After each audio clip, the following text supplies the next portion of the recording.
If you mention attention deficit disorder in a room full of people, you will be guaranteed an intense debate, if not a fight. There are a few topics that can create the amount of passion that is generated by ADD, ADHD.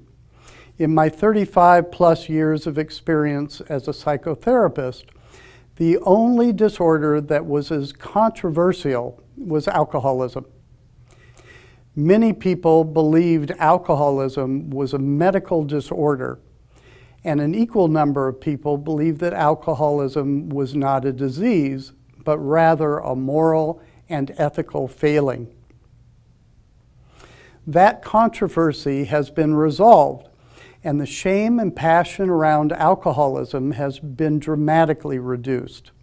I believe that we are in the beginning stages of the same transition for ADD, ADHD. We now have many studies that prove that attention deficit disorder is real and treatable. And when a famous spokesperson for the disorder is willing to publicly admit to having attention deficit disorder, these studies will become better known, and much of the ignorance, misinformation, and shame that surrounds ADD will be reduced. Much of the recent scientific research on attention deficit disorder has been provided by the Amen Clinic. Dr. Daniel Amen has pioneered the use of brain imaging in the study of psychiatric disorders.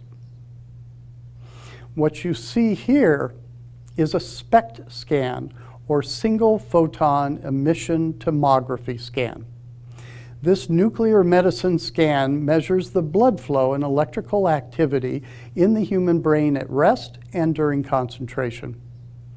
Dr. Amen has taken thousands of scans over the years of the brains of people with different psychiatric disorders.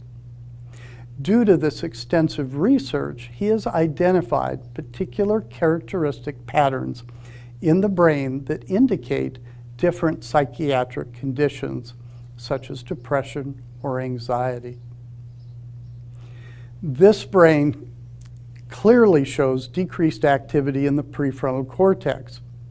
Whenever the blood flow and electrical activity is deficient, it appears in the scans if there are holes in the brain. The brain is the consistency of warm butter. It ebbs and flows depending upon blood flow and electrical activity. In a healthy brain, the entire brain would be engorged with blood and electricity and would appear smooth, consistent in both hemispheres, and without the appearance of holes.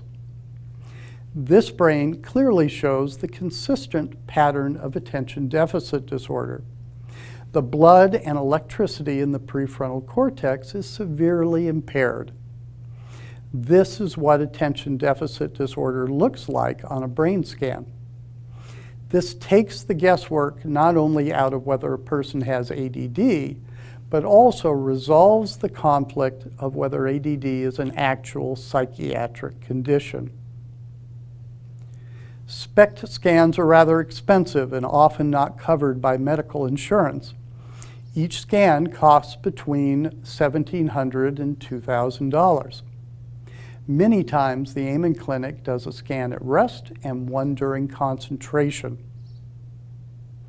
Usually, the concentration test administered is the Conners Impulsivity Test, which has been the standardized test for attention deficit disorder for many years. An evaluative report costs an additional $300 to $500. In the concentration scan, the client is asked to look at the computer screen and to press the space bar whenever a letter is flashed on the screen. The client is specifically told to refrain from pressing the space bar when the letter X appears. Someone with attention deficit disorder often becomes bored or impulsive and presses the space bar when the X appears despite the directions. Each incorrect response is tallied, and the larger the number, the greater the dysfunction. During the middle of the test, the client is injected with a dye that essentially freezes the picture of the brain at the time the dye was introduced. When the Conners test is completed, the client is then asked to lie completely still on a table, not moving their head or neck, while a nuclear medicine machine makes a complete circle around their head, taking continuous pictures. These pictures are analyzed along with the Conners test.